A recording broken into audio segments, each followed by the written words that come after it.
मित्रांनो, आजकाल सगळेच टीव्ही स्मार्ट टीव्ही झालेत. केवळ केबल किंवा डीटीएच वर चालेल असे टीव्हीच आता कदाचित मिळायचे बंद झाले असावेत. त्यामुळे आता नवीन टीव्ही घ्यायचा म्हणलं तर मोबाईल घेतो त्यापेक्षा जास्त गोष्टी चेक कराव्या लागतात. किती बजेटचा टीव्ही घ्यायचा, कोणत्या साईजचा घ्यायचा, मेमरी रॅम किती हवी, ऑपरेटिंग सिस्टीम कोणती हवी, हे सगळं चेक करावं लागतं. त्यामुळेच टीव्ही खरेदी करताना नेमकं काय काय बघायचं, कोणत्या गोष्टी तुमच्या टीव्हीमध्ये कंपल्सरी असायलाच हव्यात आणि कोणत्या गोष्टी तुम्ही अवॉइड करायला हव्यात, हे सगळं आपण आजच्या व्हिडिओमध्ये पाहणार आहोत. पण व्हिडिओला सुरुवात करण्यापूर्वी नेहमी सांगतो तसं चॅनलला सबस्क्राईब करून घ्या. मी सुदेश आणि तुम्ही पाहताय टेक भारी. टीव्ही घेताना सगळ्यात पहिली गोष्ट डोक्यात येते ती म्हणजे बजेट. बरेच जण केवळ स्वस्त मिळतोय म्हणून 18-20 हजारांचे टीव्ही घेतात.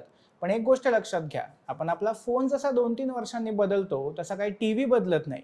टीव्ही घेताना आपण तो किमान 10, 15 किंवा अगदी 20 वर्ष देखील वापरतो. त्यामुळे टीव्हीसाठी बजेट ठरवताना हा लॉंग टर्म विचार करा आणि 15-20 हजारांचे स्वस्तातले टीव्ही घेणं टाळा. 30 हजारांच्या वर आणि 55 ते 60 हजारांच्या आत तुम्हाला चांगले टीव्ही मिळून जातील. दुसरा मुद्दा म्हणजे टीव्हीची साईज. खरं तर आपल्यापैकी बरेच लोक बजेटच्या हिशोबाने साईज ठरवतात. म्हणजे बजेट कमी असलं तर 32 इंचीच घ्यायचा किंवा मग बजेट आहे म्हणून होऊ दे खर्च म्हणत डायरेक्ट 65 इंची टीव्ही घ्यायचा. टीव्हीची स्क्रीन साईज ही खरं तर तुम्ही टीव्ही कुठे ठेवताय आणि टीव्ही पासून किती अंतरावर बसून तुम्ही टीव्ही पाहणार आहात यावर ठरते. म्हणजे तुमच्या आणि टीव्ही मधील अंतर जर 4 ते 5 फूटच असेल तर 55 इंच टीव्ही खूप मोठा होणार.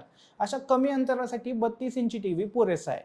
त्याचप्रमाणे 5 ते 7 फूट अंतर असेल तर 40-43 इंची टीव्ही पुरेसा असतो आणि 7 फुटांपेक्षा जास्त अंतर असेल तर मग 55 इंची किंवा त्यापेक्षा मोठा टीव्ही घेणं गरजेचं आहे. रूमच्या साईजनुसार खूपच लहान किंवा खूपच मोठा टीव्ही घेण्यापेक्षा योग्य त्या साईजमध्ये टीव्ही घेणं गरजेचं आहे. तिसरा मुद्दा म्हणजे डिस्प्ले. यात आधी आपण डिस्प्लेचा टाईप बघूया. एलसीडी हा सगळ्यात फेमस टाईप आहे. चांगली क्लिअर स्क्रीन दिसते, त्यामुळे कमीत कमी एलसीडी स्क्रीनचा टीव्ही घ्या. बजेट चांगलं असेल किंवा बजेटमध्ये मिळत असेल तर मग QLED किंवा मिनी एलईडी किंवा मग OLED असे टीव्ही तुम्ही घेऊ शकता. रिझोल्युशनचं म्हणाल तर आता 2026 मध्ये जिथं लोक रील्स पण 2K रिझोल्युशनच्या खाली बनवत नाहीयेत, तिथं साधा HD टीव्ही घेण्यात काहीच अर्थ नाही.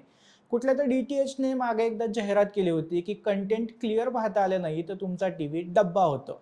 त्यामुळे 32 इंचांचा टीव्ही घेत असाल तर किमान फुल HD प्लस रिझोल्युशनचा टीव्ही घ्या आणि त्यापेक्षा मोठ्या साईजचा टीव्ही घेत असाल तर 2K किंवा 4K रिझोल्युशनचा टीव्ही घ्या. तसं तर थोडं बजेट वाढवून 8K रिझोल्युशनचा टीव्ही देखील बाजारात मिळतोय, पण तो घेण्यात पॉईंट नाही कारण सध्या कुठल्याच OTTवर मोठ्या प्रमाणात 8K कंटेंट अवेलेबलच नाहीये. 8K लांब राहिलं, 4K कंटेंट देखील अगदी थोड्याफार प्रमाणात अवेलेबल आहे. त्यामुळे 8K टीव्हीवर पैसे खर्च करणं तेवढं गरजेचं नाहीये. बजेट असेल तर नक्कीच घेऊ शकता. ब्राईटनेसचं म्हणाल तर कमीत कमी टीव्हीचा ब्राईटनेस 400 निट्स तरी असावा. त्यापेक्षा जेवढा जास्त असेल तेवढं उत्तम. कारण आपण घरातून टीव्ही बाहेर नेत नसलो तरी बऱ्याच वेळा टीव्हीच्या अगदी समोर खिडकी येते. त्यामुळे मग खिडकीतून टीव्हीच्या स्क्रीनवर प्रकाश पडतो आणि स्क्रीन नीट दिसत नाही. त्यामुळे जास्त निट्सची ब्राईटनेस गरजेची आहे. आता येऊया टीव्हीच्या ब्रेनकडे म्हणजे ऑपरेटिंग सिस्टीमकडे. मगाशी म्हणलं तसं सगळेच टीव्ही आता स्मार्ट टीव्ही झाल्यामुळं त्यामध्ये ऑपरेटिंग सिस्टीम कोणती आहे हे पाहणं महत्त्वाचं ठरतं. परफॉर्मन्सच्या दृष्टीने सध्या 3 ऑपरेटिंग सिस्टीम मस्त आहेत. पहिली म्हणजे गुगलची गुगल टीव्ही. यामध्ये तुम्ही भरपूर ॲप्स वापरू शकता.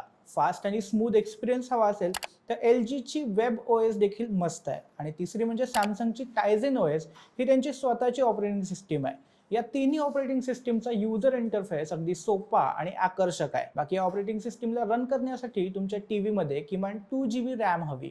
शिवाय आपण टीव्हीमध्ये नंतर भरपूर ॲप्स घेत असतो. यात मग वेगवेगळे OTT असतील किंवा मग लहान मुलांसाठीच्या गेम्स असतील. हे सगळं मावण्यासाठी किमान 32GB स्टोरेज तरी तुमच्या टीव्हीमध्ये हवंच. यापेक्षा जास्त असेल तर विषयच नाही. पोर्ट्सच्या बाबतीत बोलायचं झालं तर टीव्हीला किमान 2 HDMI पोर्ट, 2 USB पोर्ट आणि एक इथरनेट म्हणजेच RJ45 पोर्ट हे हवंच. यापेक्षा जास्त असेल तर चांगलंच आहे. गेमिंग वगैरे करण्यासाठी HDMI पोर्ट आवश्यक आहे. शिवाय वायफायने तुम्हाला जास्त स्पीड मिळत नाही असं वाटलं तर थेट इंटरनेट ॲक्सेससाठी इथरनेट पोर्ट गरजेचं आहे.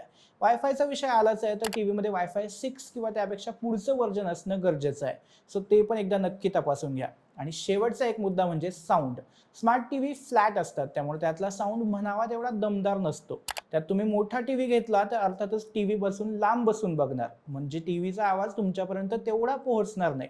त्यात फॅन वगैरे सुरू ठेवला तर कामच झालं. त्यामुळे मग टीव्हीचं बजेट ठरवतानाच त्यामध्ये एका चांगल्या साऊंड बारचं बजेटही पकडून चला. अगदी 5-6 हजारांचा साऊंड बार देखील पुरेसा ठरेल. एकूणच टीव्ही घेताना या सगळ्या गोष्टी तुम्हाला तपासाव्या लागतील. बाकी टीव्ही कुठून घ्यायचा हा एक मोठा प्रश्न आहे. ऑनलाईन तुम्हाला ऑफर्स मिळत असतात, मात्र तरीही मी सांगेल की टीव्ही हा ऑफलाईन दुकानातूनच घ्या. त्या ठिकाणी बऱ्याच वेळा क्रेडिट कार्डवर चांगली ऑफर मिळू शकते किंवा मग टीव्हीवर साउंड बार फ्री वगैरे टाईपच्या ऑफर्स देखील मिळू शकतात. शिवाय दुकानात तुम्हाला टीव्ही कसा दिसतोय, किती अंतरावरून केवढा टीव्ही पुरेसा आहे, हे सगळं चेक करता येतं. ऑनलाईनच घ्यायचा असेल तर फक्त ओपन बॉक्स डिलिव्हरी ऑप्शन असेल तरच घ्या. आणि अनबॉक्सिंग करतानाचा व्हिडिओ नक्की शूट करा, कारण फ्लॅट टीव्ही हे बेसिकली मोठी स्क्रीनच असतात आणि डिलिव्हरी दरम्यान या स्क्रीनला काहीही झालेलं असू शकतं. त्यामुळे ऑनलाईन ऑर्डर करताना तेवढी खबरदारी नक्की घ्या. बाकी तुम्हाला टीव्ही निवडण्याबाबत काही प्रश्न असतील तर ते कमेंटमध्ये नक्की विचारा आणि बजेट वाईज सध्या कोणते टीव्ही चांगले आहेत असा एक व्हिडिओ हवा असेल तर तेही कमेंटमध्ये सांगा आणि टेक भारीच्या यूट्यूब चॅनलला सबस्क्राईब करायला विसरू नका.